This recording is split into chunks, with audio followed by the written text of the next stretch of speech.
Hey, welcome back to another episode of Parker's Pensées. I'm your host, Parker Sedecase, and this is a podcast where we explore all the deepest ideas in philosophy, theology, nature, and life. I love thinking about cool stuff, so come think with me. Today's episode is a very, very special one. I have with me for the second time Dr. Joshua Farris, and we're going to be talking about a book that he co-edited with Joanna Leidenhag, is how I'm going to say it. I never have said that out loud. The book is called The Origin of the Soul. It's a conversation. It's a debate book on the origin of the soul, but it's a conversation. So these are all going to be, I believe, Christian theists, and they're discussing different takes on where the soul came from. So you have theistic neo-Cartesianism, you have theistic quantum informational idealism, you have panpsychist traducianism, the emergent soul take, and a hylomorphist view. So a lot of these folks have already been on the podcast as well, which is really cool. But I really like this book. I like it because it does feel conversational. It's obviously still a debate book, but it's kind of an in-house debate and conversation exploring the like fundamental nature of the soul in a way that's really, really deep, but doesn't feel like they hate each other, which is pretty cool too. So I'm excited to get into it. Before we jump in, I want to thank the sponsors for this podcast. This episode is brought to you by Murdy Creative Co. Murdy Creative makes some of the coolest leather goods you'll ever find. He's also a Christian. He's a really good dude, but his stuff is awesome. And right now, my audience gets 10% off with promo code Park Notes. You can find that link. Oh, it's actually Parker Notes, all caps, Parker Notes. You can find the link in the description. Follow that, and you can find the discount code as well. But here's just one of them, dude. I love Murdy Creative Co. These guys are the best. I have way too much stuff from them, and you can too for a discount if you follow my link. So go and do that. That's probably enough commodification. Let's jump in with Dr. Joshua Farris and get into the nature of the soul. Joshua, thanks so much for coming back on the podcast, man. Hey, yeah, good to be with you, Parker. Thanks for having me. I enjoy your podcast very much. Thanks, man. Yeah, and thanks for this book. I'm really excited about it. It is a philosophy of mind book, but it's also a theology of mind book, which is really cool. And it's bringing up this conversation that's kind of died out. That is like the nature of, or the origin of the soul. Is it used to be an actual real big thing. I learned about this through my theology studies, but I didn't see it in any. I didn't see it much in my philosophy studies, and there's a reason for that. So I wonder if you could start by broaching, like, what do you think happened? Where did the conversation on the origin of the soul go? What happened? Why did it die off? Yeah. Good question. Yeah, I think there's lots of different reasons.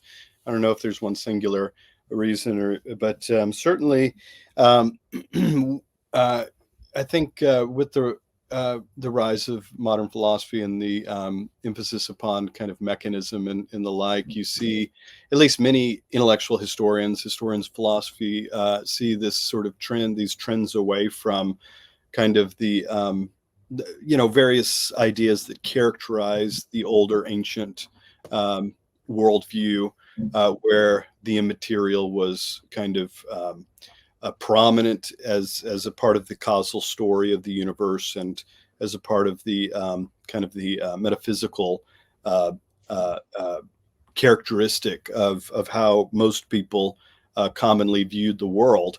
And so you have this, you have other trajectories like coming with that in terms of like this discussion has clear like implications for a broader kind of religious conception of the world, even theological conception where deities and ghosts and eerie things like that are not, out of bounds. Like they're just kind of part of the worldview framework that a lot of people held throughout most of history. And so when that becomes more suspect and you have skepticism on the rise, you have this kind of ongoing, growing skepticism of religious ideas in general that gets really kind of finds a kind of kind of a culmination in kind of the Voltairean tradition and the likes, and then even later, like in the early 1900s, with the like people in the mid 1900s, with people like Bertrand Russell and the like. But also you have this kind of fixation on mechanism in terms of how we explain um, minds as kind of just products of the brain, or the inner workings of the brain. And when that becomes kind of more of a focus, then you well, what do you have need for of this old idea of souls or immaterial substances? Why need that? Why do you need that? I mean, it just doesn't do much work for us, right? And Right. if science itself, or empirical science, can do most of the work of explaining most things in the world, then why do we need to discuss these ideas of souls? So once you get rid of the whole notion of soul ideas, well, then where do you get this? Why do you get the need to talk about the origin of souls, the sort of the mysterious, the mystique origin of souls? What's the need for that if you don't even have souls, right? So if this becomes develops in the minds and sort of social perceptions of intellectuals and part of history, then it at least provides a sort of conducive context for thinking that, yeah, maybe this discussion is really outdated. It's not that, it's not certainly, it might have this kind of quaint, antiquated, sort of nostalgic sentiment to it, but it's really not all that important, and it doesn't do that much work for us. It doesn't do that much work in terms of explaining the universe and how it operates. So I think those are some of the kind of the reasons why. And then when you have even later in history, you have this growing, more recently, you have this growing tendency amongst even many Christian philosophers and theologians, although it's less clear when you read a lot of theologians what they're actually saying. But in terms of when they try to talk about this idea, it's not always very clear. It's But true. they do say these things that sound like they're affirming some kind of physicalism. Hmm. And so if physicalism is really the dominant view, or if it's the one that's alive and well, then well, that kind of does something to chip away at the plausibility structure for actually thinking about souls and the origins of those souls Hmm. themselves. Why would you need to have that conversation? So in theological anthropology, it's come out of kind of many of the discussions. I mean, when you look at some of the prominent figures writing on these issues at the intersection of science and theology, like Joel Green and Nancy Murphy, and there's several German scholars like Hans Schwartz, and a whole host of other people we could point to, who have this kind of trajectory toward, it seems to me, some sort of physicalist trajectory, some sort of tendency that way. You see it like creeping into biblical studies as well, where like this whole notion of the immaterial, that smacks of anything kind of Platonic or Augustinian, like these are kind of out of bounds. They're just not necessary. They just don't do much. It's just a worldview that's outside of what we're doing. We Hmm. don't need it anymore when we do biblical studies. So, right. So you have all these emphases. So this discussion is really perceived in many ways from among many people as quite antiquated and just irrelevant at the Hmm. end of Yeah, no, I think you're right. That makes sense. The note about the theologians is fun because I've always been into philosophy of mind, even when I was in seminary, and so I always wanted to talk about that. And a lot of my theologian friends were like, "We don't believe in that dualism stuff. That we're not just brains on sticks. We believe in a psychosomatic unity." And I'm like, "Yeah, yeah. What do you mean by that? It sounds like interactive dualism to me. What do you mean?" But they it. were just like throw out the word like we know the Greek, and so we're gonna go with that. I'm like, but you haven't explained anything. I don't know. That's so compatible with every view in this book, right? Like, you don't know what you're saying. I think That's so. right. That's right. That's why I love this conversation because I think it is interdisciplinary, where it's not just a raw philosophy of mind conversation. It's also theological and systematic theological because we as Christians also want to find our philosophy in the bounds of our theology, and vice versa. We want to, there needs to be interaction between the two. So that's what's really fun about this conversation is that it's not a bunch of theologians saying psychosomatic unity to each other back and forth. It's theologically minded folks who are saying that this is actually the nature of persons. I wonder how close the origin of the soul conversation is to the nature of the soul conversation. I know, like in the book, you guys are doing both.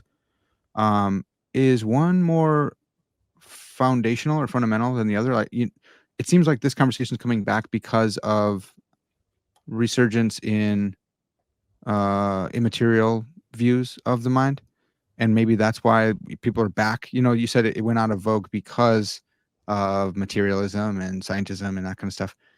Is it coming back on the coattails of that other conversation, or how closely are these two related, I guess?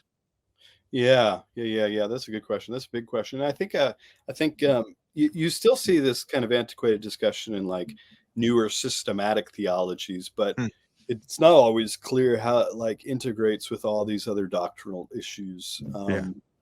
And so, but you see it coming up more in philosophical circles, more likely amongst kind of theists or theist inclined, or kind of philosophy of religion, more broadly construed at least, or metaphysics of religion.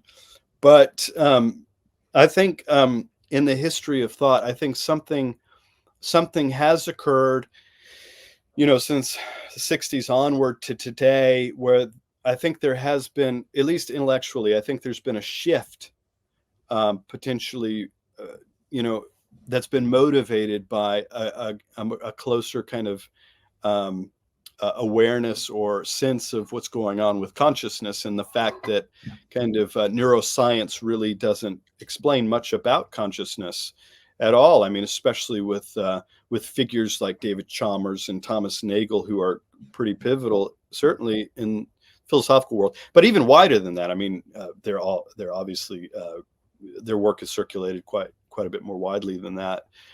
But this whole notion of qualitative experience seems to be really kind of confronted us like a big hit in the face, like a big punch in the face. Like physicalist science has a real problem with this, and neuroscience doesn't explain this.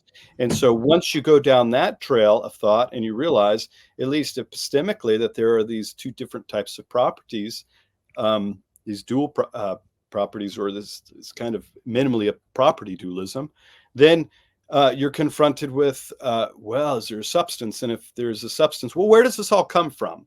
Mm-hmm. So the origin question is pretty close behind that. And I think in interesting ways, in philosophical discussions, that has really prompted this discussion quite a bit more, especially with the likes of people like who are motivating some version of emergentism, some sort of property dualism emergentism, or even a more radical emergentism like William Hasker's emergentism. This whole question of, where is it coming from? Well, Hasker gives some kind of explanation for where it does come from. On the theological side, it's a different game. I mean, I think in some ways, many of the philosophical questions are prompting theologians to ask questions as well. But there's a sense in which I think there's a real sense, and I've had a hard time in the past communicating this to analytic philosophers, but there's a real sense in which there's something substantive that theology is actually doing in terms of answering these wider sort of transcendent questions about the nature of personhood that require some sort of theological, not just theological engagement, but theological information, some sort of theological input as the kind of primary source. But I think in some ways you see some of that engagement coming out in the collection, which was intended more as a conversation, and there is a congeniality there, especially for philosophical types. But it is really, like you say, kind of a debate. Mm-hmm. It is a debate, but conversation's such a nicer word. So we were trying. That's right. Well, and it's like a real conversation where it's not just I'm agreeing with you. It's like in conversation you debate and you talk about ideas. It's not formal. It's not like now it's your turn to go. It's like, no, well, you said this. What do you think about that? And so I didn't know at first that it was a five views book. Um, so I was really stoked to see that actually. Um, the the origin question for me has always been fun, but I didn't put the two together. I had them, separated. The nature of the person was like philosophical to me because I thought the theologians didn't get it right, especially with their psychosomatic unity cop out. But the origins question was always theological to me. I remember James Arcadi's class. I think we started talking about it, and the upshot for traducianism over creationism for me was God doesn't have to create corrupted souls.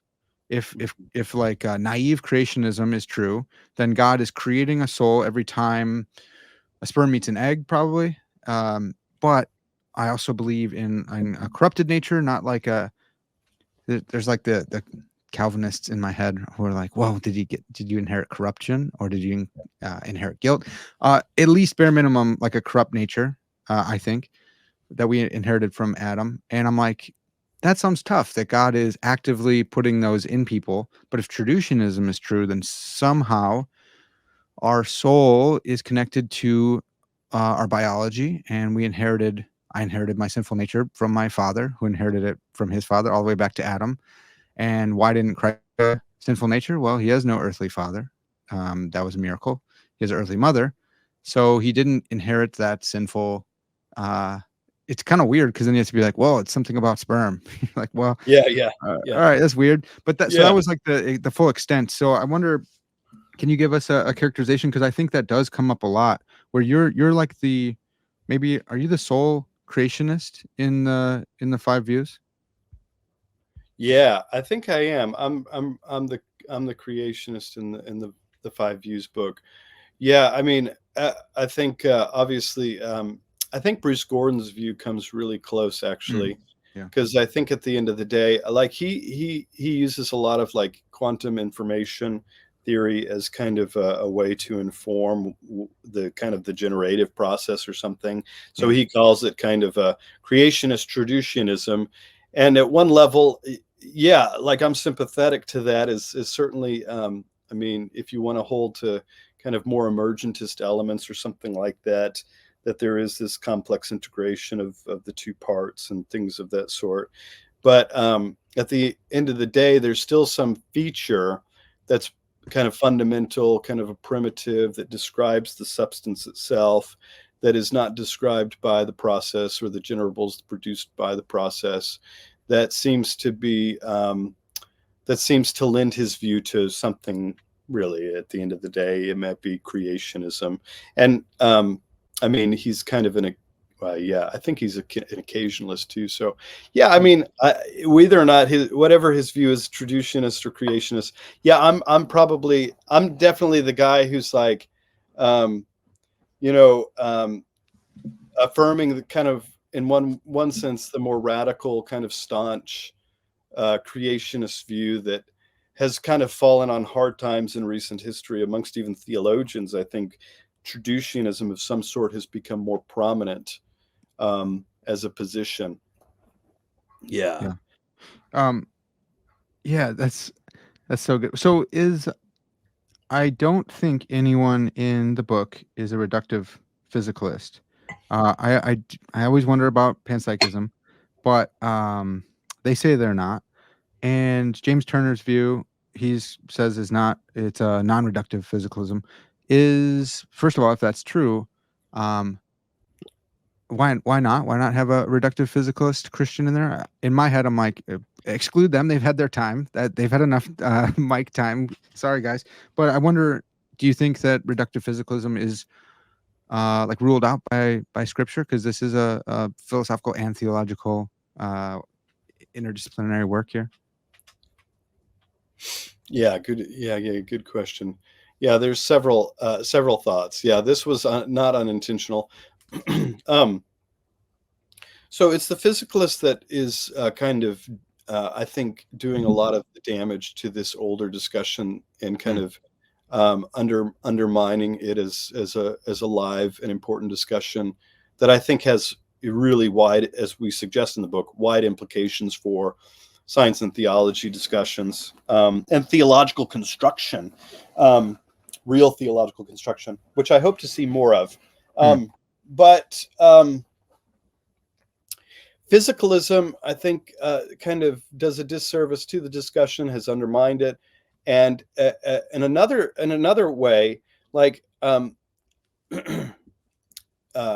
think I would have to say this. I mean, it depends on the context I'm in, who I'm discussing with, Sure. what our purposes are. Like, I'm perfectly happy to have discussions with physicalists, but at the end of the day, like, a lot of us are moving on from physicalism, to be honest, Yeah. and we're done with it, right? We don't take it. Um, this is going to probably make a lot of people upset, but we just don't take it that seriously anymore, Mhm. and we don't for a variety of reasons. One, I think if you give any like minimal credence at all to the wider Catholic tradition, the conciliar statements, or any kind of confessional tradition within the wider Protestant world, then you're not only kind of on the fringe of what is kind of acceptable. Like, I think it's a bit stronger than that. Like, almost all of these statements explicitly uh, rule out Yeah. physicalism of any kind, and they affirm something like an immaterial substance, or more minimally, maybe something like J.T. Turner's. His views really on the fringe. We were all quite pushy with him in our responses. None of us. I mean, we don't really like his view, because we all thought. I mean, you can read it. I'm not saying anything that's not in the book, right? We all thought, yeah, this is pretty close to physicalism. I did that with when he came on my podcast to talk about this like 2 years ago. Same Yeah, thing. I love this guy. He's a friend of mine. But yeah, yeah, same he thing where is. I'm like, I push on him like, but that sounds like physical. I don't know, dude. What is this like? What is the form? Isn't that like the immaterial aspect of you? And he's like, so yeah, I feel the same way. I thought that was funny. Yeah, that's right. That's right. I mean, maybe there's some space for that in the Reformed tradition. You have a lot of hylomorphism. Obviously, hylomorphism of some variety, going back to Aristotle and Thomas, is more predominant in the Reformed tradition, right? It's more predominant. It and but and so that might be acceptable. I mean, you certainly have this idea that at minimum there is some sort of immaterial ingredient, Mhm. something that is distinct from the physical itself, at least in a kind of inverted way from the way that most of physicalism kind of works out their ontology, that there is this sort of immaterial principle that's doing the kind of kind of the functional integration of the sort of the matter, or the prime matter, Right. as he puts it. And so that might be within bounds, but then again, you have to struggle with not just the kind of the dominant tradition that seems to be definitive, um, especially when it comes to issues like the disembodied intermediate state. So if Mhm. we turn and we're just concerned with what does the Bible actually say, right? Let's forget about this tradition stuff. Okay, fine. A lot of people would say, let's just look at the Bible, and what does the Bible actually teach? What is the essential sort of mere Christian belief that we can arrive at from a big picture of the Bible? And I would say, well, I mean, I think if something like the disembodied intermediate state is true, then something like a physicalism is ruled out of hand, and then, so it's just not of interest to us in our discussions. And this includes probably, almost certainly, the kind of hylomorphic trending materialist view, like J.T. Turner's view, that doesn't have any time for that, doesn't have any place for that sort of view. And I think so. For those two reasons, I think I think we have good grounds just to say, physicalism is off the map. I mean, J.T. Turner's is kind of as fringe Mhm. as worthy of taking seriously on these wider kind of theological conversations. But we did have a physicalist in there, to be fair. He Yeah, just had yeah, a view. yeah. I love that. And JT knows his stuff, man. So you guys may hear us like kind of bagging him, but he's a friend. Like we know him, and he Oh is yeah, super sharp on this. he is. Um, I love JT. He's my friend. yeah, Yeah, that's great. He another thing that I've seen is especially in theological circles, and I love dumping on my theological friends. I have the same degrees as you guys, so I'm with you. I understand, but people will often punt to hylomorphism and be like, I'm a hylomorphist," and maybe that's how they're cashing out that psychosomatic unity language they love so much.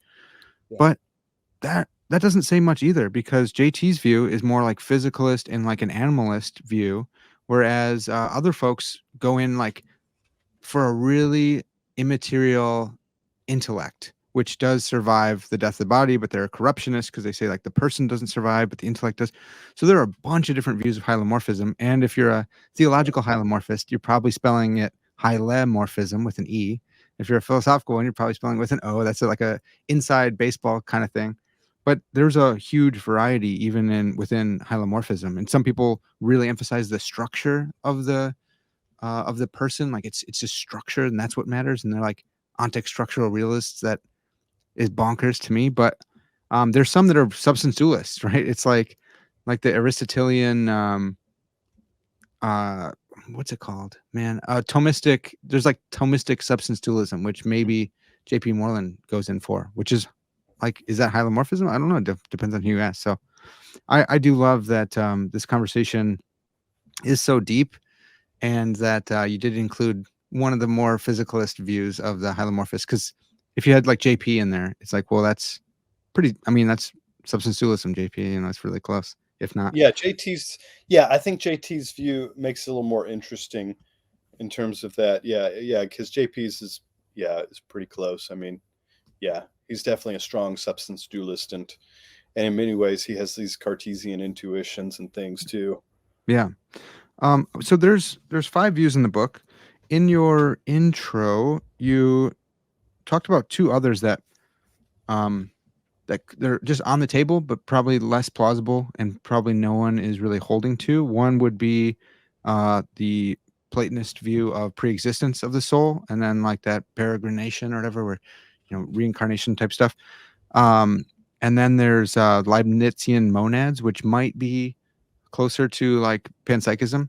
I wonder, um, do you know anyone who goes in for pre-existence like that? That's Christian. Like, can you be a Christian and believe in the pre-existence of the soul?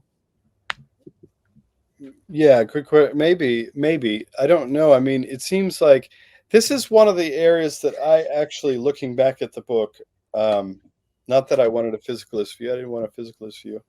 I wish we had found somebody really, that could offer a really good defense of this view, Hmm. some version of pre-existence view for contemporary times. And I will say, should I say this in my life? Yeah, I mean, Douglas Headley was going to write a defense, and he would have been awesome for a defense of the pre-existence, some version of pre-existence. Yeah. And I think in Eastern Orthodoxy, there's still like maybe a place for something like Mm. some version of pre-existence or something. I Mm. mean, you have a lot of the Eastern fathers who kind of toy with it. I mean, Augustine early on kind of toys with it. And is it acceptable? I don't know. I mean, you have some scriptural verses that are used in support of it, like John 9:1-2. Why was this man born blind? Because of his sins or because of something else? And it raises the question, right, about well, maybe pre-existence is in the background of the discussion. Hmm. Jeremiah 1:5. That's what I was thinking of. Yeah. Yeah, before I formed you in the womb, I knew you. Before you were born, I consecrated you. I appointed you as a prophet to the nation, even beforehand. So maybe there was some kind of pre-existence of the idea. In the apocryphal literature, you see some other language that could point to pre-existence. A good soul fell to my lot, Mm. in Wisdom of Solomon, or in Josephus, you have this kind of emanating from the finest ether, this kind of language. In Second Enoch, all souls are prepared for eternity before the composition of the earth. Mm. So you have all this literature. Psalm 131:13, maybe. You knit me together in my mother's womb. Yeah, I mean, that I think that's underdetermined. It could be compatible with the other views as well. But you have all this language and scriptural language that some pre-existence guys might take up and use as a kind of potential support for the view. So is it compatible? I don't know. I mean, I'm inclined to say no, but it has I think maybe yeah, Augustine has this some sympathy for the view.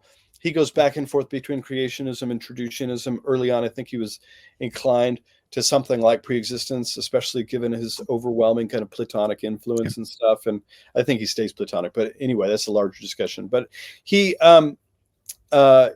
he's not happy, it seems, with any of them really at the end of the day. And it does seem like maybe one emphasis, if we could say anything good about the physicalists today in contemporary literature, they've helped us to really maybe take stock of, or really kind of hone in on, the creational material and how like tight, like our souls are connected to our bodies, and how important that is to the overall story of creation, how much that shapes the overall redemptive historical story in a more robust, carefully attended hermeneutic. Maybe on those lines, pre-existence view, maybe it goes a little too far, right? It's a little too abstract and heavenly. Mm-hmm. And so but I don't know. I mean, so I didn't realize this. There's an Oxford book by Terry L. Givens. I don't know Givens, but he wrote the Why Souls Had Wings: Premoral Existence in Western Thought. And he gives a case for something of a case, it seems, in one of his chapters on the pre-existence view in the modern age.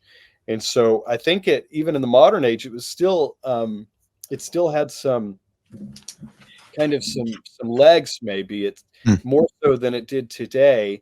I had a hard time finding anyone, maybe I didn't look hard enough, to actually give a more analytic defense of this this sort of view. I wish, looking back, I wish we had somebody defending.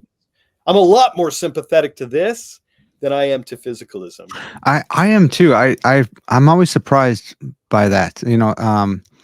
Like I'm more sympathetic to idealism, like raw idealism, than I am physicalism now too. Just because of the quality of stuff that you mentioned earlier. But I think, ironically or weirdly, Michael Humer, the amazing philosopher, he goes in for this view of pre-existence just based on like just pure philosophy. He's not a theist. He just thinks that our souls are immortal and that we lose our memories because our memories are bound by our brains. And I don't know, without a god, it's pretty weird to think of some mechanism for re-ensoulment. I'm not sure about that. I have to ask him more, but he came on my podcast to debate it with Graham Oppie, actually, which was really fun. But I think if I think if this view is to make sense, it needs theism, right? So like Plato's view of us being pre-existent and in the realm of the forms, and that's how we have memory of them. So we don't really learn stuff, but we're just remembering. Like that makes sense if Jeremiah 1:5 is like literally true, and we're in the mind of God where shapes exist. If you go in for like a theistic idealism, then yeah, I am right there with triangle, right? And so then he like brings me down. It doesn't mean I have to eternally be brought back. It just once, I did exist in the mind of God, and he put me down here. And but yeah, that is a weird one, I think. Yeah, Under motivated. I'm not sure why you'd want to do that, except that it's Platonist and you think it's kind of cool to be like super Platonist. Going in on the monad view of Leibniz. I mean, it does seem like panpsychism. I want to get your thoughts on that. Like, do you think that is it just panpsychism, or are monads something different? Yeah, this is a complicated question because there's several angles at which I would want to look at this question. Panpsychism is weird today. It's hot. It's sexy. So anytime you put panpsychism in your paper on the title, it's going to get more attention and hits. I mean, if I called my view and I figured out some plausible way to motivate it, if I called it panpsychist, my book would have sold more copies. I know I have such high degree of confidence in that. That 100%. I got a paper published in the Journal of Artificial Intelligence and Consciousness, and uh, I inc- I incorporated a lot of panpsychist arguments at the end, and I yeah. think that like that's why it was like panpsychism's hot. Let's do it. Panpsychism and AI, putting those two together. It's like I didn't even have to write a paper. I could have just put that in the title. That's right. Yeah. Yeah. No, totally. And I think there's something a little illicit about it just because of its history. So I don't want to make the fallacious argument that panpsychism is, it's a result of this sort of historical trajectory that so that renders it like not true or something like that. But I think it is relevant, the history that panpsychism birthed from. It seems to be a final frontier for kind of naturalistically inclined, if not physicalistically inclined monists, monists who are property dualists. Hmm. I think it looks more appealing on paper than it actually is. I think it's overblown. I think at the end of the day, and I think Joanna Leidenhog suggests this in her article, which I think is right, in her book as well, Minding Creation. Interestingly, she's a minority in that she's a theistic panpsychist. Many are not theists. I mean, historically, though, the person who got it on the scenes was really maybe had a lot more to do with like people like David Chalmers and even more so Thomas Nagel. Of course, they're coming from a much more naturalistically inclined framework of viewing the world. And I mean, or were earlier, Thomas Nagel, was something of a physicalist before that, but then he gave that up because he came to this sort of reality of like, consciousness and qualia just can't be explained that way. So panpsychism or something of the sort, and now there's all sorts of like really nuanced versions of panpsychism. But at the end of the day, somebody like Leidenhog, who is a theist, a minority, she, some theists come on the scene and suggest something that this is like really hospitable in theism. Yeah, probably, maybe it is. But that would certainly be more versions of that are inclined toward dualism or idealism. I think panpsychism, as it stands, it does some work in explaining kind of how we think of the Constitution issue, but there's a more fundamental metaphysical question, metaphysics, that grounds it. At the end of the day, panpsychists are going to incline, it seems, one of three ways. Maybe neutral monism. I don't even know what neutral monism is, but That's the whole point, right? It's just it's kind of a punt. Like, yeah, we'll that's find it right.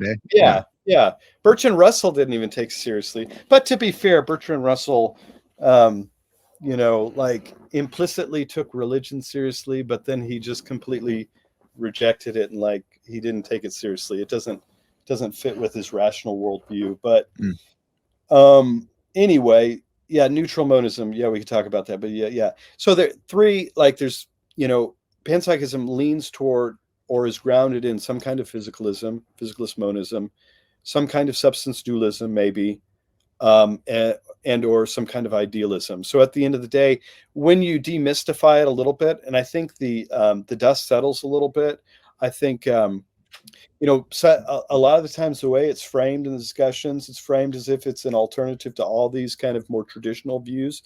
But I think the metaphysics is going to, when the dust settles, it's going to be one of those three views, and either more physicalistically inclined or probably idealism.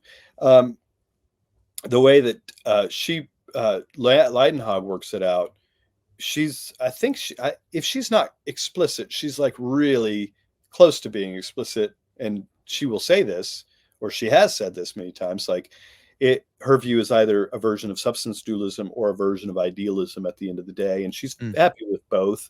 Yeah. And I mean, Leibniz is more commonly articulated as a version of idealism, but his version, it's not entirely clear. He could affirm that physical bodies are actually substantial, so there's lots of interesting engagements on that. I don't know, but I think you could call his view panpsychist, and so a lot of people want to draw from Leibniz's support and find. I mean, Leidenhag does that, and she says, we have historical motivation for panpsychism. I mean, yeah, I guess kind of, but I mean, it's probably idealism or substance dualism at the end of the day. And his substance dualists will be like, look at Leibniz's mill. Like that's an argument against consciousness in AI. That's an argument against physicalism. He made that argument. So if he was also a panpsychist, that would be very odd, right? Where it's like, no, he thinks that you can't zoom down into a complex thing and find this simple mind. And so like, I never knew like if I am a monad, if like my soul, I think probably is like a monad and not a collection of the monads, which make me up, because that reading of Leibniz would just mean like he's totally inconsistent with his own mill argument. So it's like, I always thought, I kind of want to find people who are monadologists today, or who are like, yeah, it's kind of like panpsychism, but I'm one of them. I'm just one of the monads, because that would make more sense based on the unity of, phenomenal consciousness, right? Like if that's the Brandon Rickenbach goes that route where it's like, qualia is unified, so you need a unified subject in order to match those two. On panpsychism, you have a bunch of conscious things like strung together, whether it's fundamental or if it's microphysicalist panpsychism, or whether it's macrophysicalist, or whether it's monist panpsychism. Like either one's going to have their own decombination or combination problem. So I'm always like, where are the Leibnizians who are like true to the monadology of like, I am one monad, that would be pretty wild to find them. Yeah. Yeah, that would be interesting to get some. Yeah, there's a interesting paper that just came out in Synthesia by Nino Katic. Okay. I don't know who that is, but it's in Synthesia. It's called Monadic Panpsychism. Hmm. And he's trying to argue that, he's trying to offer some sort of new version of panpsychism that avoids the combination problem, of which he sees that all the standard kind of versions of panpsychism right now run into either some version of combination or particularly subject combination, but of course quality and structural combination as well for some, but also some version or problem of that's parasitic on emergentism. So he tries to develop something in the spirit of Leibniz's modadology, where there are these monads that are explained in this kind of relational way that constitute complex experiences, so that you could have real subjectivity, I mean, defined in a certain way, that is just a sort of this complex combination of experiences that relational experiences that are exist in this kind of web that avoid, according to him, avoid the sort of combination problem as we see it. And so yeah, I don't know, maybe something like that could work. I mean, it certainly seems to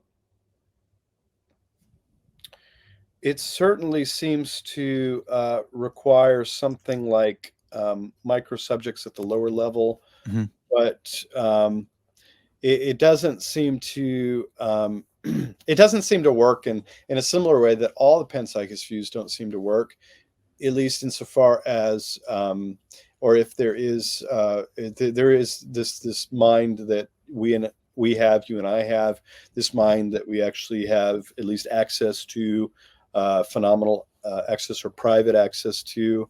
And this access that we do have is the lens by which we see what it is that we are, or that we are distinct from our bodies. we, even on that view, given the conscious perspectives that we do have and the knowledge that ensues from that conscious perspective, which somebody like Richard Firmerton really develops quite well in his book, Knowledge in the Case for Dualism. I think it's awesome, that his book. But of course, this lends us down a path of like a stronger version of foundationalism. But I think if that's right, then at that level, like we don't have any reason to believe any of these panpsychist views at all, because it breaks down. If there are these minds or these protons, atoms are qualitatively experientiable, or they're conscious in some way, then it's not conscious in the way that we're conscious, and it would be completely invisible to us. And that seems problematic for a couple different reasons. But so it's one thing to kind of come up with, as philosophers are prone to do, they're always, it's what I love about analytic philosophy, and I find it fascinating, always slicing and dicing and slicing and dicing and trying to come up with new models of something. And that's good and exciting. And on the other hand, sometimes it gets a little old. I mean, with panpsychism, you have this endless number of different versions of panpsychism, but at the end of the day, they do seem to run into that more fundamental problem. Even if we set aside the kind of combinatorial problems or the problems of emergentism on some versions, they seem to run into that sort of epistemic problem that has a sort of, seems to have a metaphysical implication. Yeah. Right from the basis of our knowledge. Yeah. I'm with you on that. I know that when I listen, like Philip Goff is a friend, and he's been on a few times. He's coming back on. When he really prioritizes like the hard problem, and he's like, "Look, this solves the hard problem." And a lot of us are like, "Well, I don't know," because the combination problem seems like it's a harder problem, though. But it actually does go back to the origin of the soul debate. So it kind of has been here the whole time with the panpsychists, at least, because it's like the question is, how do you make something conscious? How do you make something conscious? Well, if you have consciousness all the way down at the bottom level, then you can kind of like put something together, and the consciousness kind of like bubbles just becomes one big bubble. And that's the combination problem. How does that happen, or why do you think that would happen? And in the theology world, it's like, well, how do you make something conscious? Well, if you're a creationist, you say God is conscious. God can make other things conscious. Traditionalists would say God is conscious. God can make things conscious, but he made laws, natural laws, to make that process happen, biologically or some other way. And if you're a creationist, you're like, no, God's the one who does it still. And he's actively working in creation. He's not like a deist. He's not a deistic God. He didn't step back and let the cogs run. He's actively putting souls into persons. And so it's like, yeah, the conversation is there, even in the secular literature. It just didn't go by that name. And it's fun. It's fun to find that there, you know? Yes, that's right. Yeah. I mean, in one interesting way, in a much more subtle way, you hear these quips from Thomists and some theologians who will say this.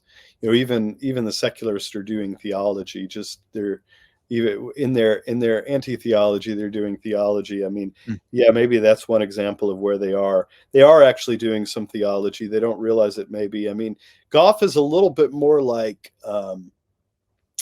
camouflaged. Maybe he's a bit more camouflaged. Like he's doing a bit of theology in his work as well in the Y book, and he doesn't want to come out and call himself a theist, but his view is just a version of probably a version of some sort of lower level finite theism or something like that. I mean, he's still affirming some kind of theism at the end of the day. Yeah, his cosmos, insofar as he holds to the cosmopsychist view still. I never know really where he's at, because he used to be against emergentism. Now I think he holds to emergentism. So okay. I'm not sure. But yeah, if like his view of cosmopsychism is one of his big contributions. and that's like, yeah, the cosmos is God. It is. It's conscious. It's a priority. Um, it's priority monism, and the whole universe is conscious, and then we get our consciousness as decoupled from the rest of the universe. And you're like, well, all right, man, that's God. It's not a traditional view of God, Right. but yeah, It's yeah, God. Yeah, there's right, some sort of God in yeah. I mean, it's not atheism. yeah. And it might be, yeah, I mean, I don't know if it's coherent or not. I mean, it seems like he would be better to move in kind of more of a pantheistic or panentheistic direction, but hmm yeah, He calls it the opposite. He had a goofy word for it. Instead of panentheism, it was like and he reversed it. It was kind of tricky, actually. It's kind of fun, but or uh, instead theistic. of the instead of the world in God, it's God. Hmm, what did he say? I wish I knew. I have the paper in my head, but um, if you guys want to hear it, you can go listen to our first conversation because we brought it up there. Um, Oh, Joshua, interesting. yeah, it was fun. I want to cover the views for people so that they go out and get this book. I Yeah. actually like I do commend this book. I think that people should get into it. It's really good. Yeah, so I wonder if you can give us like a characterization of the five, and then I have my classic goofy questions that I can ask you at the end about God putting souls in desks and stuff. But yeah, maybe we can start with yours, like theistic neo-Cartesianism. How do you make something conscious on this first view, your view? Yeah. So on this view, I basically affirm something similar to Descartes' view at the end of the day, something like Descartes' view, or Mhm. what has been called Cartesian dualism. It's a common nomenclature, and I think Descartes was basically right that there is this fundamental epistemic starting point that has and metaphysical implications. In terms of the cogito, it has some sort of uh, metaphysically necessary ground, causally necessary ground to explain it. So this idea that there are two distinct types of substances, property bearers, that are irreducible to the other. So it's a robust version of substance dualism, Mhm. and not just some version of property dualism or something else.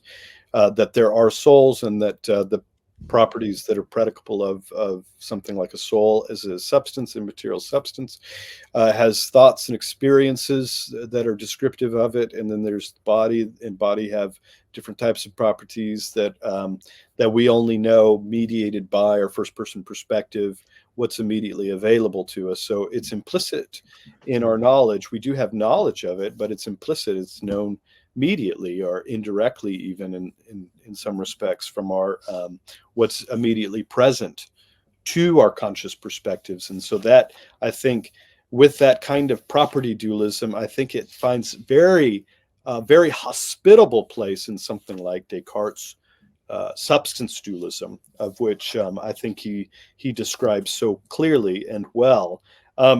Now, because of that, yeah, my view is, kind of what I call neo-Cartesian.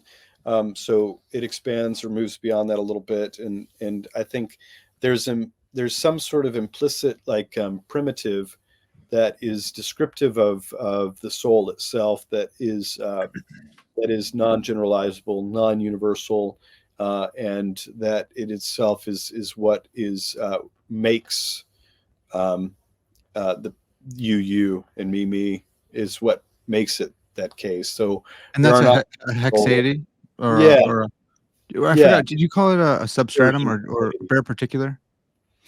I did. Yeah, in the chapter I called it a bare particular. I think it's something like a bare particular that all persons have their own bare particular that makes them who they are, Mm. quite apart from the sort of even the determinables, the structural properties that they get from their body, or that they get contingently or accidentally. They have this thing that makes them who they are. I just am my soul. So there isn't this sense in which you have this kind of natured soul, or this kind soul that's I mean, there are kind natures, but on a Platonic view, it's not clear but you have this sort of subjective, and that's at the foundation. That's foundational. And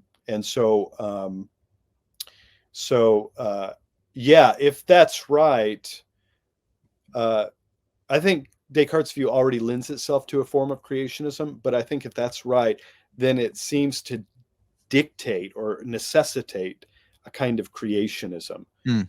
or a creationism where God creates the soul, causes the soul to exist directly and immediately, right? There is no like, there is no secondary cause that God sets up as a condition that generates the soul after it. It's just that God creates it directly and immediately.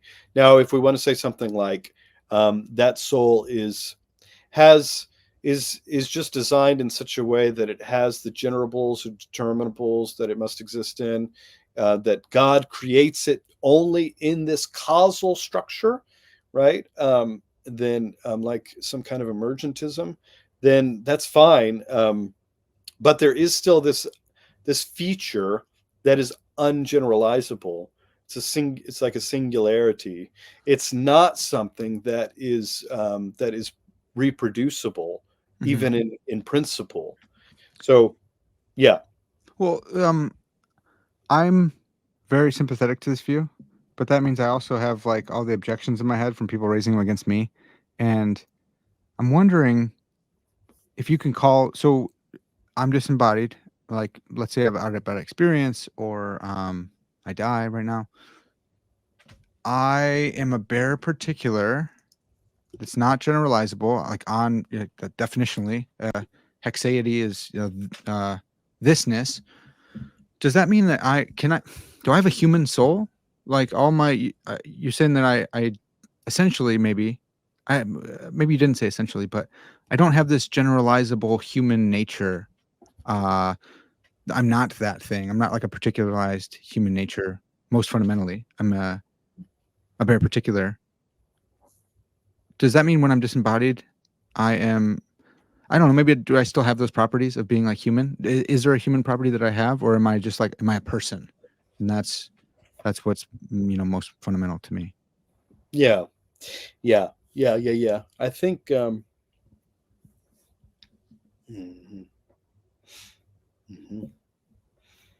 mhm, yeah, I think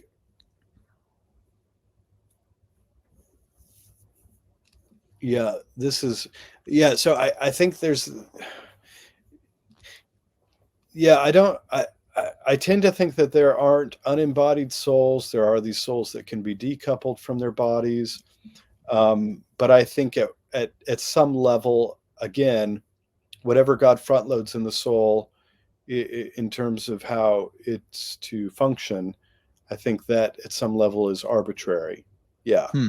I mean, so like I agree with John Foster when it comes to the soul, the most fundamental, like I think at some level, like it's arbitrary. So God sets it up that way. He sets it up in such a way that our souls, human souls. I mean, we don't have a. I mean, for those who are more platonically inclined, this is just the case. We don't have natures that are easily uh, articulated as you do on more Aristotelian inclined views. Mhm. So, and I think at one level, I think that's okay and that's fine. And I think, uh, I think because of the arbitrary nature at one level of the soul's connection to the body, that is only explained theistically, Mhm. um, then I think we have to say something like that at one level. Um, um, of course, our souls do seem to function. The powers of our soul do seem to be enhanced in certain ways by our bodies. So there seems to be a fittingness there, a natural design. But I think our language, at some level, um, I think theology can say something about this and inform our view of the person, but I think at some level, it we we are left to be reft of maybe further language, and I don't think that's a cop out. Mm. I don't think that's a cop out, but I think some people will perceive it as a cop out. Yeah, so this is the philosophers. I live in both worlds. The philosophers are always like, because I really like analogical language. I think it's necessary and good and unavoidable. And all my analytic philosopher friends are like, there's a core of univocal truth there. And I'm like, well, all right, but that maybe, but I don't think you guys are willing to understand analogical predication at all. I just don't think you guys like it. And so they're like, you're just punting. And that's kind of so I'm with you. I'm like, if you can justifiably say, here's this mystery or here's where we have to stop, then that makes sense to me. But I know, like you said, a lot of the analytic folks, like, well, that's a total cop out. We have to keep going. I wonder. So I want to buzz through the rest of them, but since I have you here and you're representing this view, I always wonder about. So I wonder about animals. To me, it seems like in order to have qualia, like you need a immaterial soul. That makes sense to me. I'm with that. But I think animals have qualia. I wonder if your arguments you press pretty hard on the personal aspects, like of persons. But Mhm. I don't think like a dog is a person. But I think a dog is conscious, and if it's conscious, it probably needs to have a soul. I know one of your pushbacks on Joanna's panpsychism was like she thinks plants are conscious, right? And that was kind of a fun little thing. But I wonder, Yeah. what do you say? What do you say about dogs? Do dogs are dogs qualitatively? Do they have consciousness? Are they conscious? Do they have qualia? And do they have a soul? And if so, is God doing the same thing in a dog womb that He's doing in my mother's womb? Yeah. I think, I think so. Yeah. Uh, yeah, there is a theological sort of analogical thing. I think I'm inclined to. You're right, just to point that out. But also at another level, because I think that there's some fundamental metaphysical claim at stake here. This is why I begin where I do, which leads me to this to say that at some level the connection between body and soul is arbitrary. Right? Mm, Does that make mm, sense? yeah. I just want to clarify that. But so that's relevant to the animal question. I think at some level, when we're trying to nail down a kind of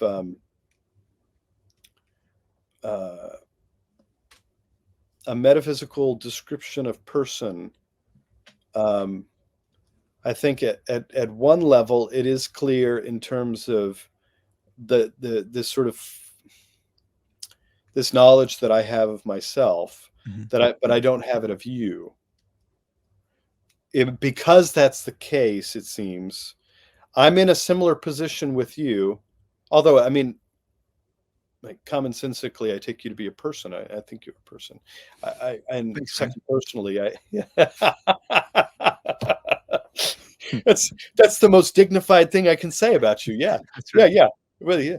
Yeah. Second, personally, yeah, of course you're a person, and I interact with you and all that. And at some level, um, although the powers of a dog are not enhanced in the way yours are, don't have the same sort of abstract rational capabilities, of course, or that are descriptive of human souls, right? And rational powers are something that are uniquely um, human in some ways, and it's not something like the first, like at least a minimal first person conception of the self. It's not something that you can separate even by kind of separating the brainstem.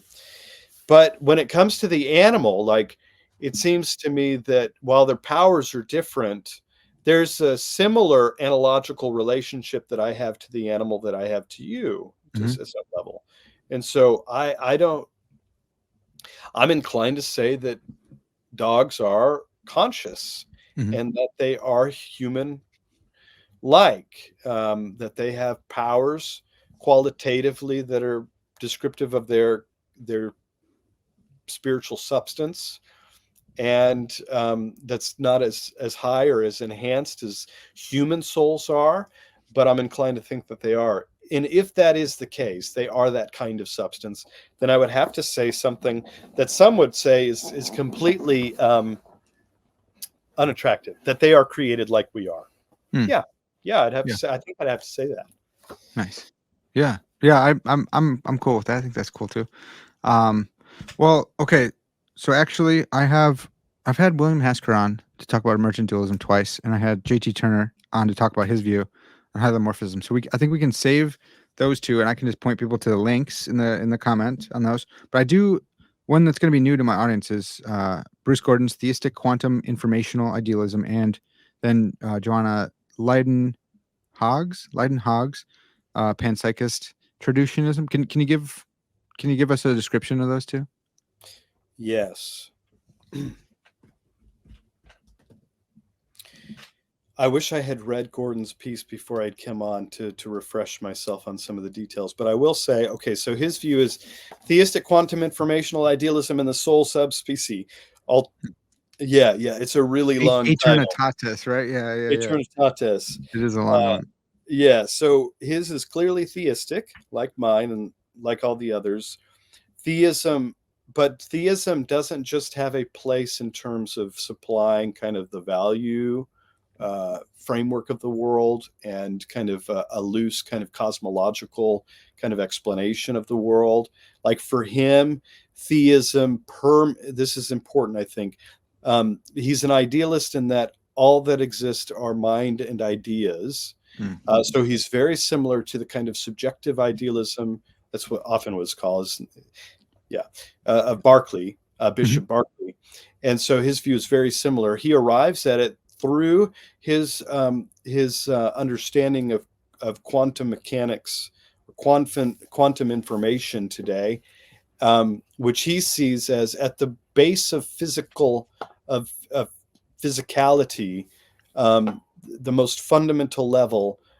There is this collapsing of waves and particles, right, which is common in a lot of the literature, from those who are kind of in that, that space of engaging with quantum mechanics and stuff like that. There's a collapsing of that. For him, he sees this as clear sign that at that level, physics is not closed. There is literally physics literally does not explain the base of reality itself. And but what he makes a lengthier argument, and this is why he says, like, when it comes to physicalism, quantum physics rules out physicalism altogether. So he makes that argument in an earlier collection that we edited called Christian Physicalism. He says physicalism is off the board for as any viable option when we take quantum physics seriously. And he says, well, because at the fundamental level is mind and ideas. And so we're engaging in the ideas that the divine mind kind of projects. And he sees that as an entailment of quantum information at that level. So he picks up on, and this is where, like, I haven't studied this carefully. So even when I was reading the book, I followed it. It's good. Like he's brought this up. He really spells this out in his neuroscientific program in the Rutledge Handbook to Idealism and Immaterialism, where he says we actually have like a neuroscientific project as idealist that we can like map out like consciousness a bit more. And idealism allows that, permits that. That's fascinating. But he's drawing on Hoffman's conscious realism in his development of how it is that we arrive at a more functional description of interactive dynamics between consciousness and the kernels at the kind of base level. And so he develops this, and he says that so basically, and Hoffman's conscious realism, I'd have to spend a lot more time with it. I'm dubious about it, but it's fascinating because effectively what and this may be, this is why in my response to Gordon, I was like so excited. Like if his view is right, like his view is kind of seems more biblically faithful and aesthetic than all the other views, even my view. Mm, Like, because the entailment is that everything that we're engaging in the divine mind, hmm and so God's mind is deeply permeating everything in the universe in a way that none of the other ontological systems would really, it wouldn't seem they would permit, not in this deep intimate way. So when we are doing neuroscience literally, so a theist could literally say, like, and not say in a kind of superficial way, a theist could literally say that when we're doing neuroscience, we're like thinking God's thoughts. Hmm. Yeah. Do you have okay, so at one, like, I need to thank you for being able to go over these views. For folks at home, imagine editing a book with a bunch of other scholars who are experts in their field, and then someone asks you to cover someone else's work on your podcast. Like, it's a really hard thing to do. There's 5 views here, so I seriously appreciate you jumping in on this with me. I wonder, do you think that Gordon's view is panentheism? Like, are we in the mind of God, literally? Yeah, good question. This is tricky for two reasons. Panentheism is still fuzzy in my mind because Me there's too. Yeah. no, I mean, Benedict in one of his articles, he says this. I think he's one of the clearest. Benedict Gurkha is Gurkha, Benedict. yeah. Yeah. He has an important article where he tries to schematize the sort of various versions of panentheism, and he even says at the end of the day, there's no like strict kind of way to define panentheism, and so that becomes problematic. On Brian the other, Mullins has an amazing paper on this, demarcating panentheism, maybe Mullins, and it's really tough. It's like, yeah, I don't even know oh, what you're saying. that is Yeah. a good, that's a good paper too. Yeah, Yeah. yeah, demarcating. He's right, and Benedict I think agrees with him. Mm, Although Benedict is obviously much more sympathetic to panentheism than Mullins is. yeah. But Bruce, like I can't like. There's another side of this that makes it hard to call it panentheism. And I can't remember all the details of his view, and I've talked to him about this, and his view is really close to something like panentheism, but he says it's not panentheism. Um, and I don't remember why. So, well, partly because he actually affirms that minds are actually substances in themselves. So they're hard, kind of clearly there's clear boundaries to the substances themselves. So there is a plurality of substances. hmm So at the level of engaging the divine mind, we're not actually a part of his substance. We're engaging in the ideas that he is projecting in a way kind of like on a screen, as if we're watching a movie, but we're participants in the movie itself. We're engaging in the divine mind as it plays out, as participants in the ideas that are projected from the divine mind. So man, that's cool, because I really am into the authorial analogy for the God world relation, that we're basically like living in a novel, and Yeah. God's the author of it, and so I am sympathetic to this. I wonder, like, it kind of depends on what you think your thoughts are. If you think your thoughts are part of you, then if you're a thought in God's mind, then yes, you are part of God, and this really problematic creator-creature distinction. But if you don't think your thoughts are you, but like you're a substance that has these, maybe their properties or something, I think probably, but then you could like exist in God's mind without being God, right? So you could still have this view that, like, where are we actually located? Where, like, the universe is in God's mind without messing with the creator creature distinction, you know? Yeah. No, I think that's right. Yeah. So yeah, Oliver Crisp, and he was my supervisor, and Oh, I don't think I knew that. Dude, that guy's the man. I love him. yeah, I love him too. I love all his work. Did I you have think him he's when he had awesome. the beard or no? Uh, He got the beard after I think I had Oh, finished my right. doctorate. Right. So not peak Chris, but you still had a good version of him. That's right. He was still young and That's, hipster, that's but with the English sophistication. so good. So sophisticated. Yeah. Yes. Yeah. Yeah. Englishmen are cooler than well, they are kind of cooler. I mean, they're cooler than Americans, aren't they? Unless you're like West Texan, maybe. Like Yeah. like it's much different, right? But they're pretty cool too. Yeah. Yeah. Yeah. But I Yeah. agree. Yeah. With the cowboy hats and everything. Right. Right. Yeah. Um, so anyway, yeah, his book, and I mean, there's been a lot of discussion after this book in Edwards's discussion, Hmm. Edwards' world, that I didn't keep up with. I'm only a little familiar with Edwards and his metaphysics, not a scholar, but of him. But his Jonathan Edwards in the Metaphysics of Creation. Yeah, I mean, Oliver argues something like that when he argues that we are ideas literally in the mind of God, but we're substances. But then we get at some language problem, like we talked about earlier, Hmm. where it's like he's redefining Aristotelian substance as it's traditionally construed, Yeah. and he's kind of softening the independence criterion of substance. Hmm. And so it's a little when we start talking about the divine ideas, it's clear that there's a real distinction between God and his ideas that he has, that he then projects as if on a movie screen, and but also there's a sense in which it is a product of God's mental creation. Hmm. And so, what is that? And so that's always been unclear in somebody like Edwards, at least from that interpretation of Edwards, which I think still has a lot going for it.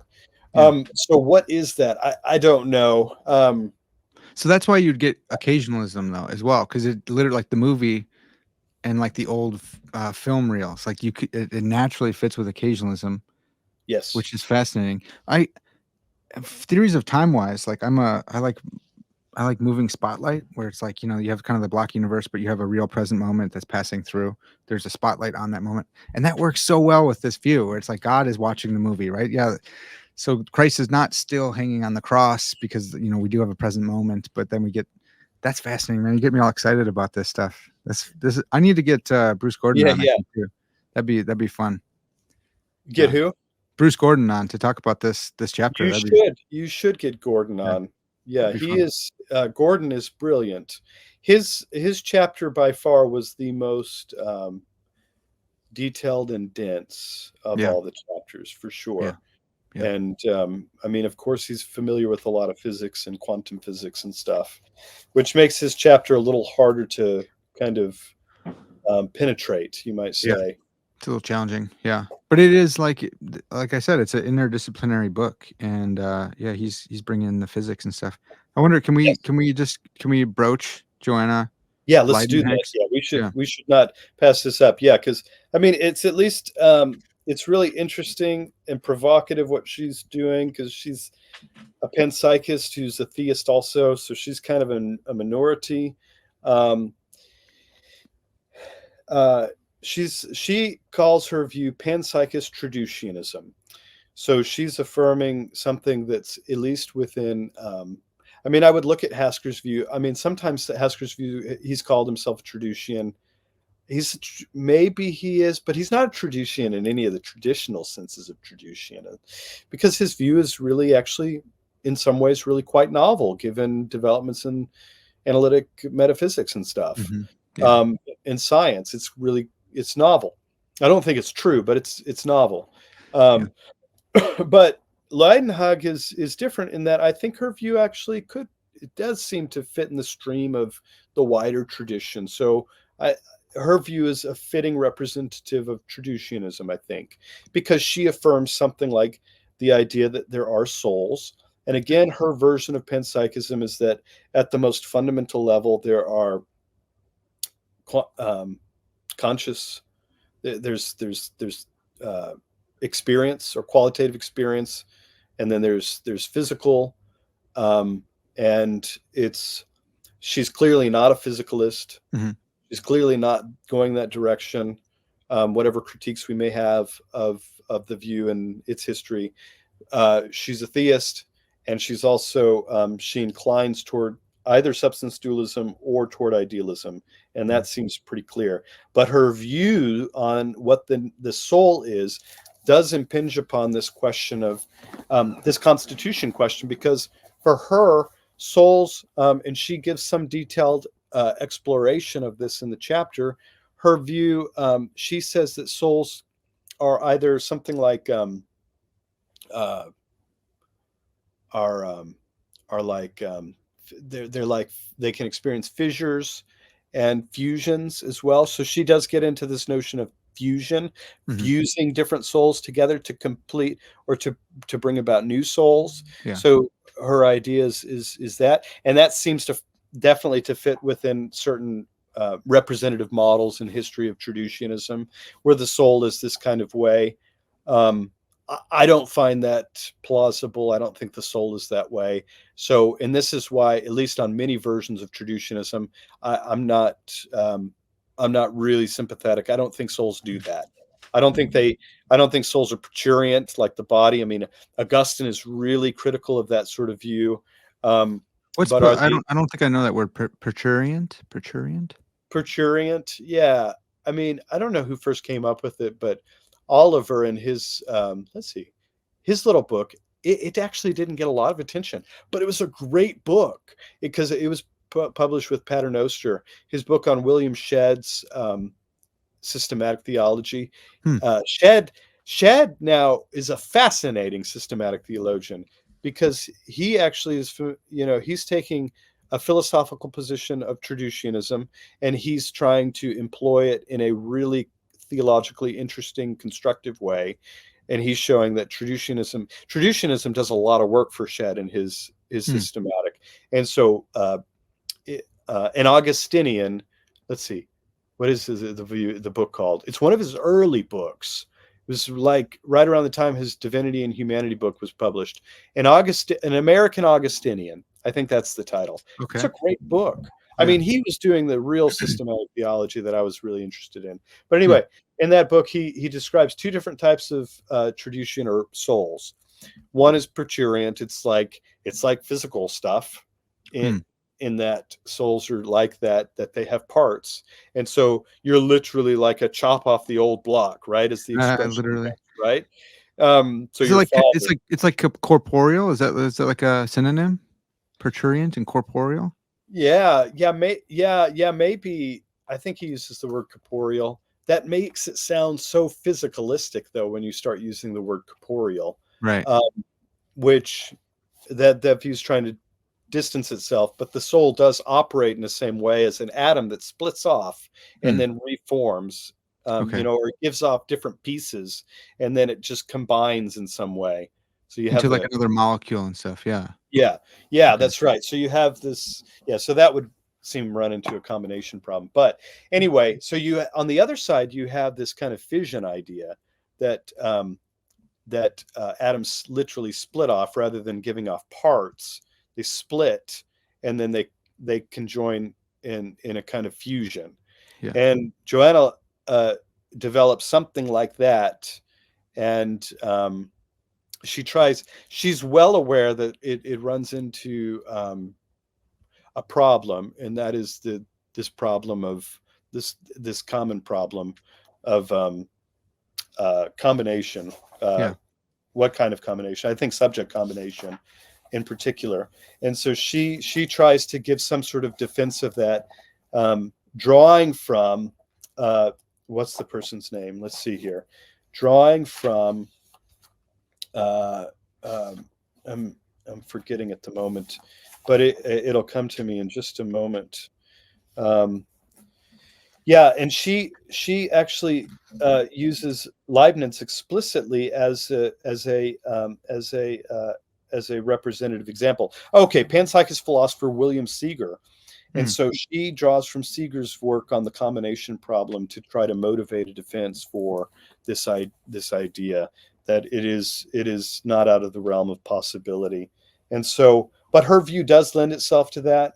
Obviously, she makes a great deal out of this idea that um, souls do seem to experience a kind of um, uh, degreed, um, they have a sort of degreed nature in terms of what they are. So this leaves open the possibility that maybe a soul, or at least a fully human soul, is not present in embryonic um, conception, or Yeah. when there's an embryo at the base. This opens up all sorts of questions. She makes much of that positively. She also makes much of the sin problem, right? Well, on this view, does a lot better than creationism on sin problem, right? Um, so hopefully I've fairly characterized her view. I think her view is interesting. At the end of the day, I think her view probably lends itself to a version of um, dualism, substance dualism, panpsychism. And I think if she wants to avoid more problems, she probably needs to go in an idealist direction. Mm. But that's a longer conversation. But Yeah. Do you know? I like, So, yeah, go ahead. Yeah. well, I'm just wondering about the intermediate state, because this is why I always wonder about panpsychism, and their claims to not being physicalism. Uh, like, let's say all the fundamental, if you're a microphysicalist, panpsychist, and you have all the BBs, whatever fundamental BBs are made up, the world's made up of, those things are conscious. I think either you call it or she calls it proto souls. There are proto souls like down at the bottom. You put them Yeah. together, they agglomerate together into one center of consciousness. However you want to solve uh, the unity problem, unity of phenomenal consciousness. Okay, so you have this one thing. When you die, you discorporate. Like, why think that the soul continues on? Why think that there's like an intermediate state or a resurrection body when those BBs, like if these BBs get eaten by a shark, and then Christ comes back 3 days from now while my body's being digested by that shark, those are making up the shark consciousness now, not mine. So he's gonna rip them out of the side of the shark, and you know, I don't know. It seems weird to me. Like, I don't know how you get a soul that survives the death of the body. Then, Yeah. I agree. Okay, so this is a good point. So yeah, I don't know. For one, I don't know how you get a soul out of that. I don't think you can get a soul out of that, especially if souls are not the kinds of things that that fizz and fissure and fuse, hmm or have parts and come together in some combination to bring a more complex part. hmm I don't think that works at all. But also, yeah, more, this does lend itself to the problem of it does lend itself to the problem of the disembodied state. Yeah, and I think this is one of the criticisms of her view. It seems to open up wide the possibility that you can decombine, as it were, when if you are this sort of uh, one of the advantages of this sort of panpsychism, as she lays out, is that it has it is close to something like Hasker's view insofar as it has this it has this much richer ontological framework for making a very tight, integrated, functional unity between yeah, soul and body, whatever, yeah, as a real kind of almost as a unified thing. And so if that's the case, then and if the soul is somehow uh, somehow um, distinct, but also yeah. Like constituted by, by, yeah, yeah, constituted by the physical as well, then it could decombine, and in decombining, um, yeah, that would render uh, that would render the I'm trying to, how do I put this? Yeah, that would render the person no longer or the conscious thing no longer the same conscious thing. It would just be a different thing altogether. right. Right. Or billions of tiny things. Like, if that identity tracks through all the little parts that were me, like, maybe not, but why not? How many of those parts can you take away before I exist? And now you have combination. You have Sorority's paradox. I think that, like, it's interesting that you made the same connection to Hasker, because they both do have those things going for them, but they also do have the same problems where Hasker says, and I think Hasker is one of the best philosophers alive today. He's amazing. But if you cut the corpus callosum in your brain, he's like, yeah, maybe you're splitting the soul too. And it's like, what? Or multiple personalities. Maybe you have actually multiple people going on in there because you have such a tight unity between the soul and the body. What happens to the body happens to the soul in a way that, I don't know, a lot of us substance dualists are just like, I don't think so, man. I think that's one of the benefits of being a substance dualist. It's not only a benefit, I think, and I do raise this objection. I think this is, yeah, as you say, this is a serious, like, evidential problem, I think, for Hasker as well as Leidenhag's view. Now, Hasker will push back and say that the evidence isn't as clear as you make it out, Joshua, but that's fine. Okay. Mm-hmm. So in terms of split corpus callosum cases, there have been recent cases done that are strongly suggestive that even in that case, while there might be some kind of further down the road perspective that is split up, there's still there are things that are never split, even when the brain is split. Rationality remains unified, so those powers are still present. Some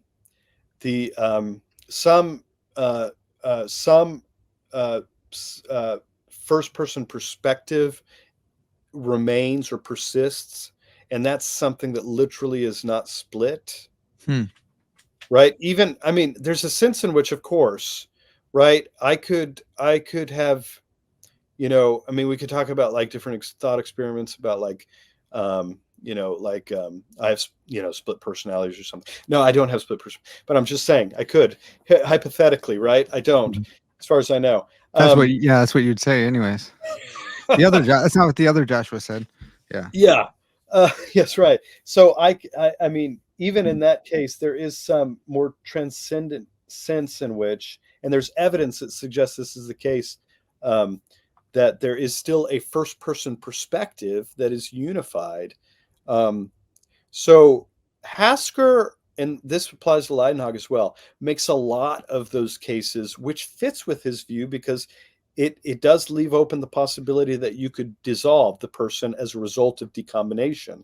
Mm-hmm. When you split, on his view, he's very much open to the fact that while the phenomenal you is tight, right, like really tight, intimate, it doesn't mean that there's no place for the possibility of the splitting of you, right? Mm-hmm. On his view, that makes sense. Mm-hmm. Cartesian view, it does not.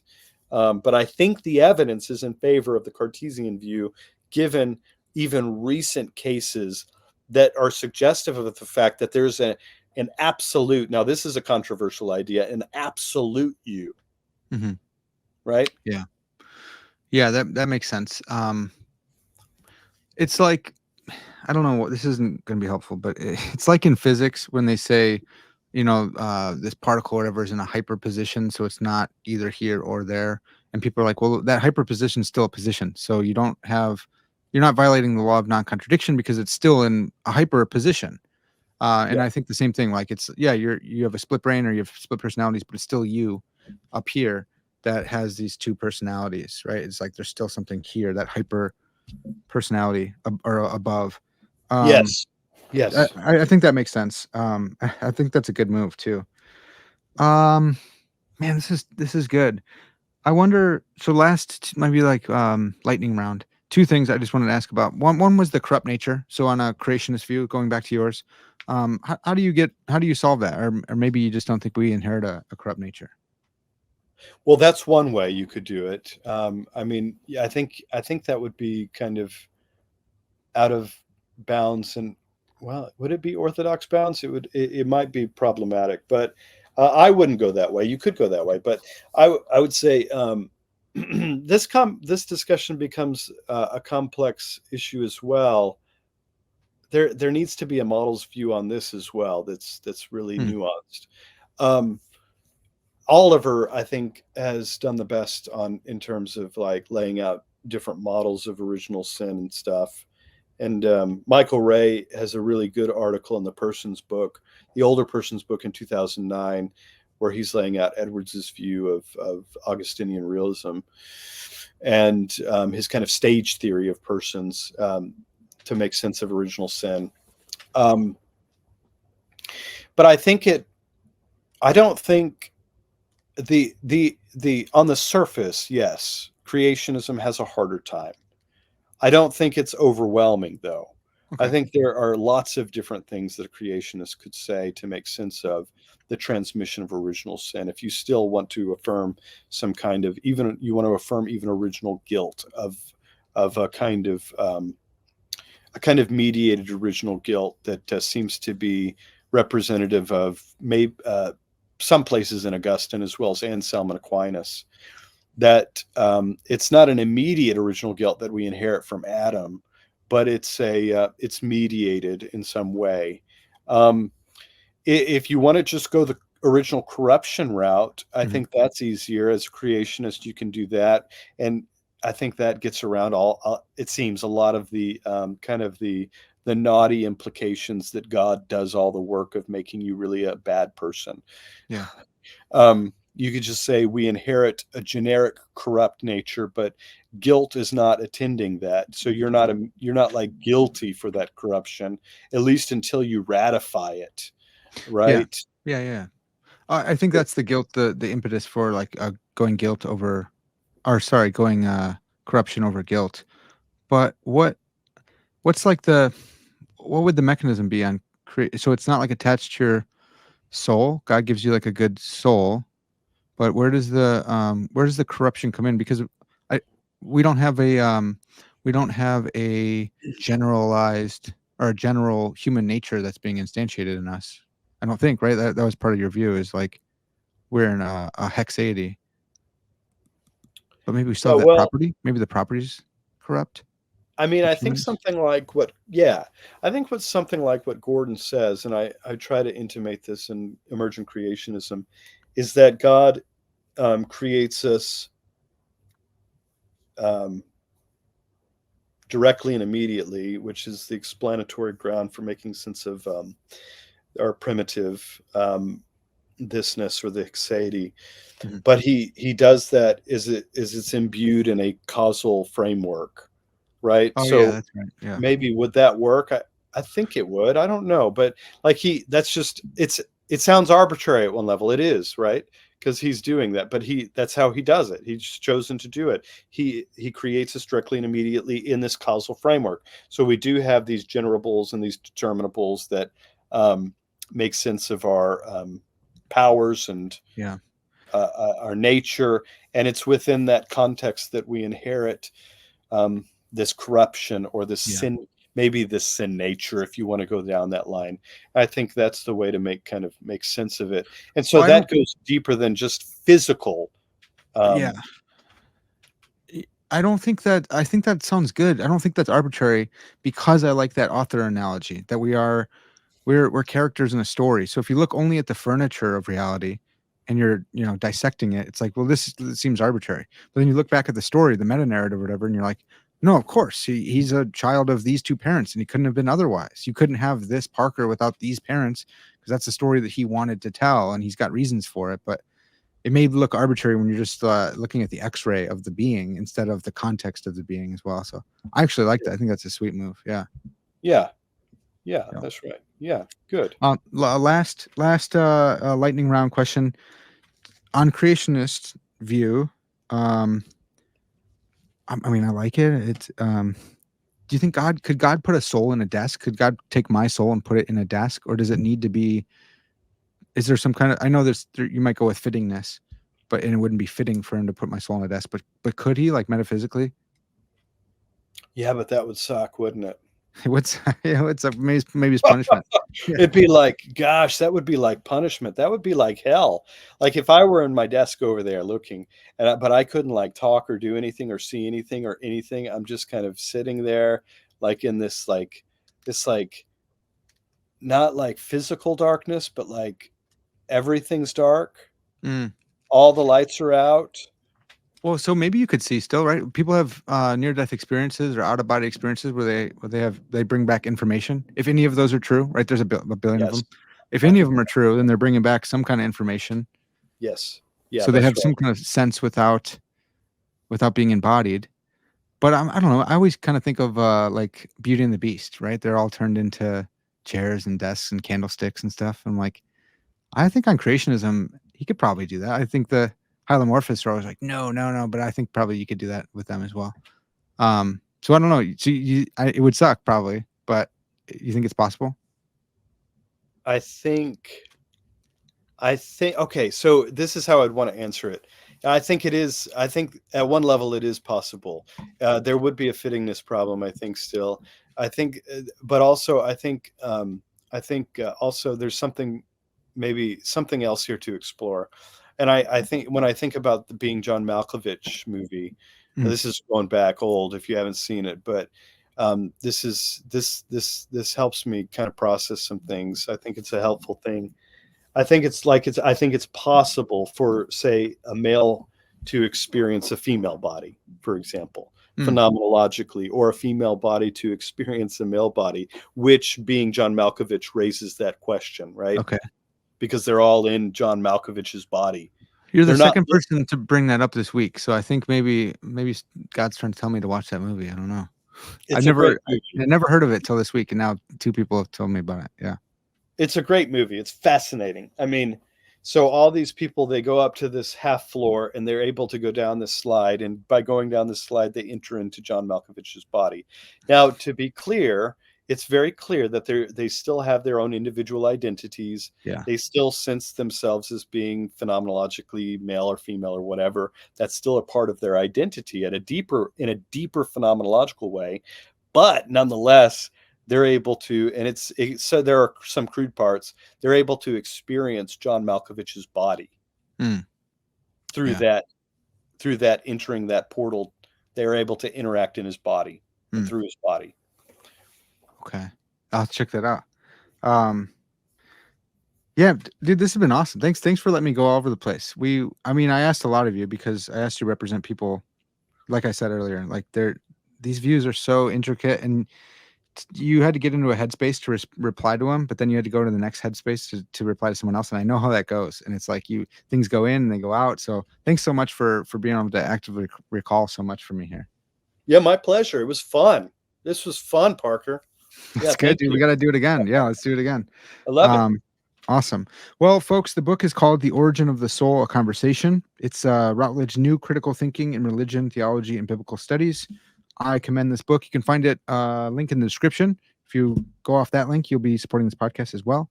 That's going to do it for now. This has been Parker's Pensées, and as always, all glory to God.